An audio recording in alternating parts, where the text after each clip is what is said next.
바른미래당 수석대변인 김삼화 의원입니다. 장마철 팔당댐 방류하듯이 국민 혈세 낭비한 일자리 안정자금 7,700억. 문재인 정부가 작년 11월까지 59.6%에 그친 일자리 안정자금 지급률을 억지로 높이기 위해서 12월 한 달 동안에만 무려 7,700억의 세금을 막무가내로 퍼줬다는 언론 보도가 있었습니다. 일자리 안정자금 신청 접수를 하고 심사, 지급하는 일자리 지원 심사위원들이 증언한 바에 따르면 심사 과정을 무시하고 돈을 보내는 것은 물론 신청도 하지 않은 사업장, 애초에 지원 대상이 아닌 사업주의 직계 존비속에게까지 돈을 줬다는 것입니다. 문재인 정부의 일자리 예산 54조가 왜 아무런 성과 없는 혈세 낭비가 됐는지 알 수 있는 대목입니다. 고용률을 높이기 위해 강의실 불끄기 알바, 이틀짜리 공공기관 알바까지 만들어내더니 일자리 안정자금 예산 불용을 막기 위해 장마철 팔당댐 방류하듯이 국민 혈세를 마구 쓴 것입니다. 가게도 기업도 끝을 모르는 불황에 시달리고 있습니다. 그러나 2018년도 초과 세수만 25조 원이 넘을 정도로 문재인 정부는 세금을 적당히 거둘 줄도 제대로 쓸 줄도 소중히 아낄 줄도 모릅니다.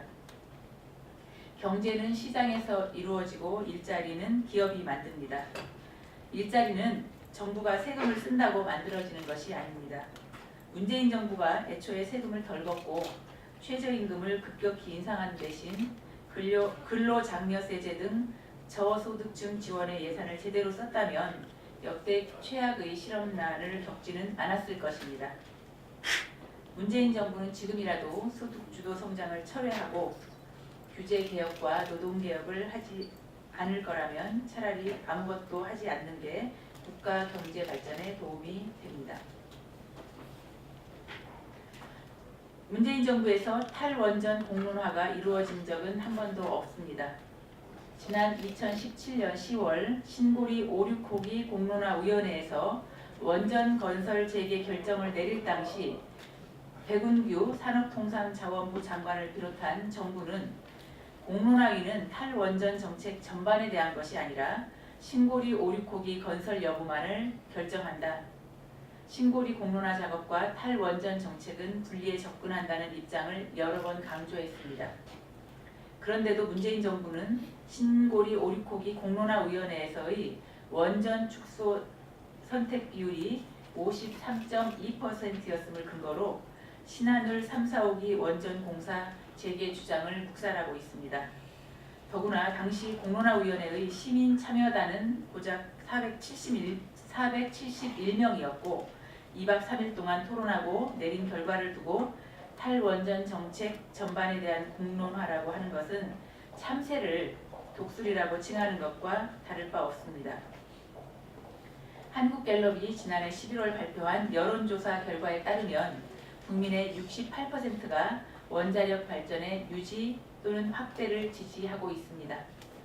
독일은 전 국민이 참여하는 30년간의 공론화 과정을, 스위스는 33년간 5번의 국민투표를 거쳐서 탈원전을 결정했습니다. 대안 없는 탈원전은 득보다 실이 훨씬 많습니다. 무엇보다 신재생이 원전을 대체하기에는 아직 경제적으로나 기술적으로 부족합니다. 문재인 정부는 탈원전을 하면 전기요금을 인상할 수밖에 없다는 사실을 단 한 번도 국민들에게 알린 적이 없습니다.